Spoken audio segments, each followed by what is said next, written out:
ఒక రాజు తన గురువు గొప్పతనాన్ని మెచ్చుకుంటూ పట్టుబట్టల్ని బహుమతిగా ఇచ్చాడు.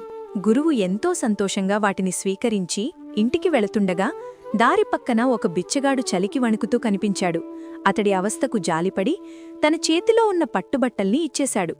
మర్నాడు రాజు అటుగా వెళ్ళినప్పుడు తాను బహూకరించిన పట్టుబట్టల్ని బిచ్చగాడు కట్టుకోవటం చూసి చాలా కోపగించుకున్నాడు.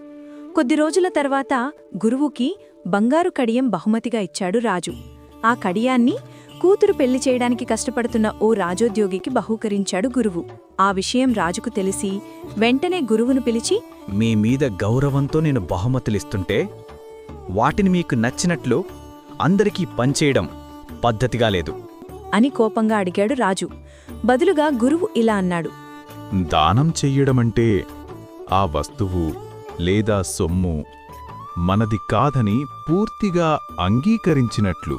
మీరు దానం ఇచ్చిన విషయాన్ని ఇంకా గుర్తుంచుకున్నారంటే, నన్ను ప్రశ్నిస్తున్నారంటే ఆ వస్తువు మీది అనే ఇంకా భావిస్తున్నట్లు.